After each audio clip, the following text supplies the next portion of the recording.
Okay, so today we're going to be talking about story elements. Have you ever heard of what story elements are? Nope. Well, have you ever heard of setting, characters, problem, and solution?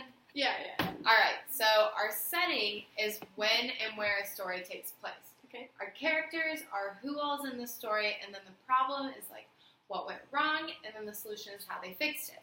So, today we're going to be using this graphic organizer, and we're going to be writing down the title of the story we're going to read, and then we're going to figure out who the setting, the characters, the problem, and solution are. So, before we do that for the book, we're going to learn how to use this graphic organizer. So, what is your favorite movie? Tangled. Okay. So, we would put Tangle on the title of the story up here.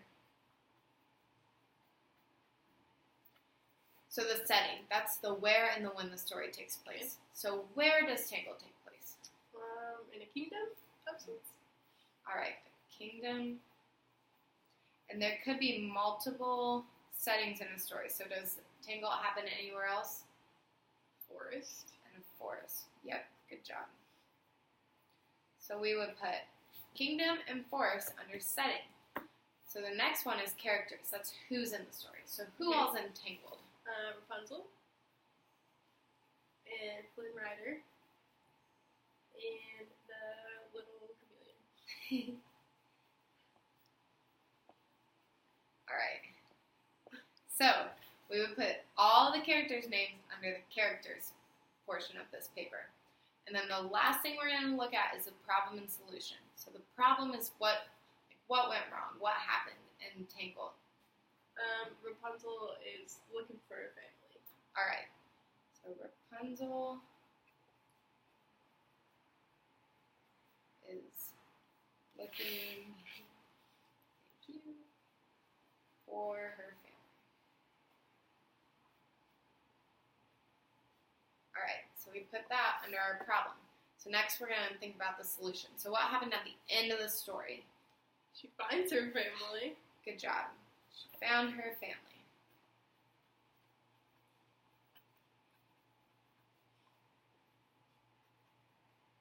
So we put that under solution because it's a solution to the problem.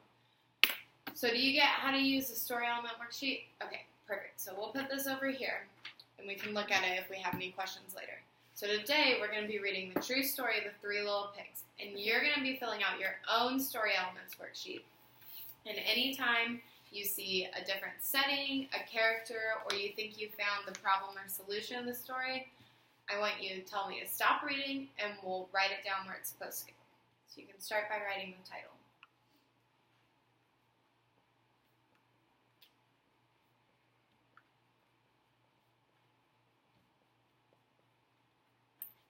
Alright, you ready to get reading? I'm ready. Okay. Everybody knows the story of the Three Little Pigs, or at least they think they do. But I'll let you in on a secret. Nobody knows the real story, because nobody has ever heard my side of the story. I'm the wolf, Alexander T. Wolf. You can call me Al. So what did you find? Did you find a character, a setting, or a problem or solution? A character. Alright, who's the character? The wolf, Alexander T. Wolf. Or he said, you can call me Al. So you can just write Al if you want.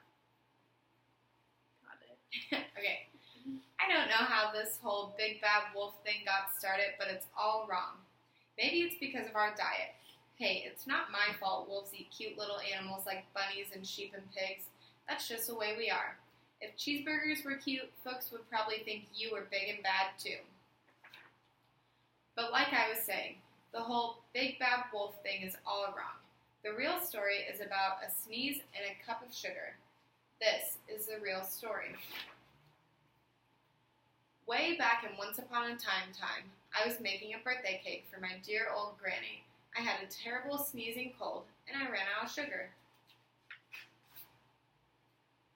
So I walked down the street to ask my neighbor for a cup of sugar.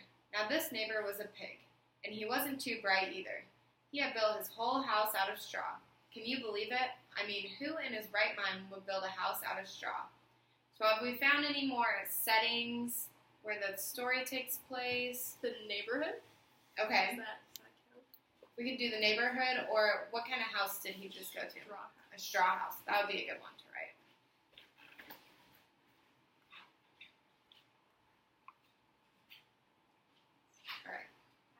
see if we meet anyone new.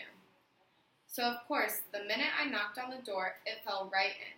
I didn't want to just walk into someone else's house, so I called, little pig, are you in?" No answer. I was just about to go home without the cup of sugar for my dear old granny's birthday cake.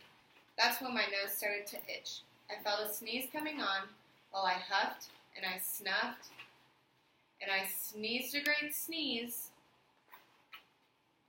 And you know what? That whole darn straw house fell down, and right in the middle of the pile of straw was the first little pig, dead as a doornail. Stop! What'd you find? The first little pig. Is that a setting or a character? It's a character. Good job.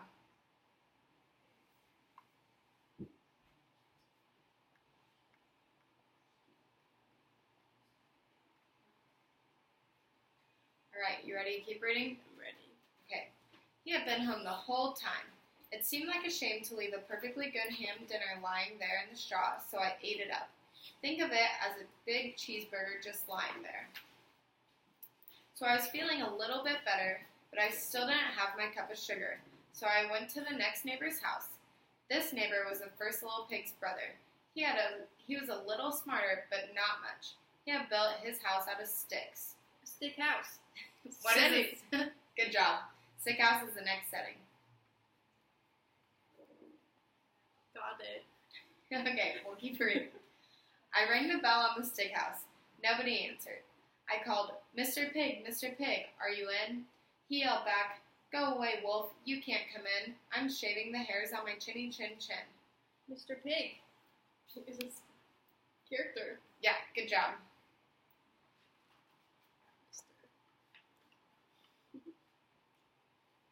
I had just grabbed the doorknob when I felt another sneeze coming on. I huffed and I snuffed and I tried to cover my mouth, but I sneezed a great sneeze. And you're not going to believe it, but this guy's house fell down just like his brother's. When the dust cleared, there was the second little pig, dead as a doornail, Wolf's honor. Now you know food will spoil if you just leave it out in the open, so I did the only thing there was to do. I had dinner again. Think of it as a second helping. I was getting awfully full, but my cold was feeling a little better, and I still didn't have that cup of sugar for my dear old granny's birthday cake. So I went to the next house. This guy was the first and second little pig's brother. He must have been the brains of the family. He had built his house out of bricks. Brick house. Setting number 3. Good job.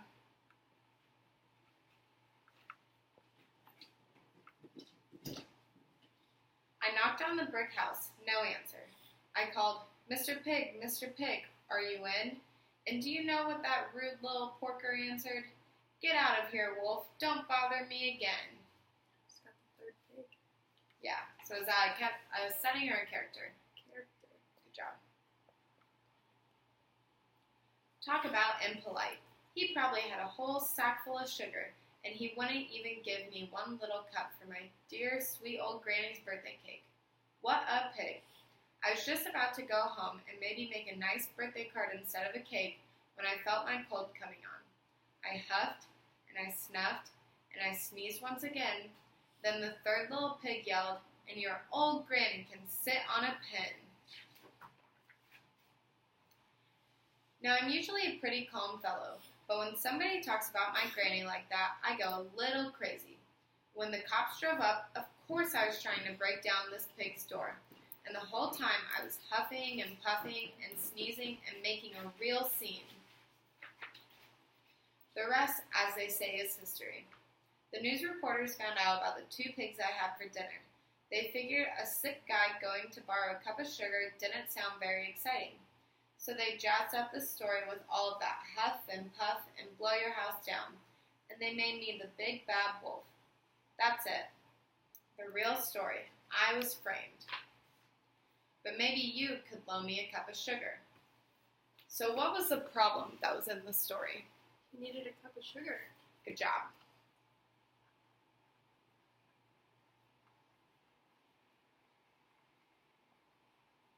And how did he try to fix the problem? He went door to door to his neighbors. Good job. And did he ever really fix the problem? No. No, because he ended up in jail without a cup of sugar.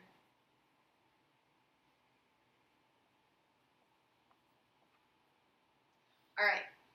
So you did a great job filling out your story elements worksheet. Thank so you. you're welcome. For your homework tonight, I want you to go to the library in the class, and I want you to pick out any book you want, and you're going to read it, and you're going to figure out who the characters and the setting and the problem and solution are. And then we'll talk about it tomorrow. Can do that. Sound good? Sounds good.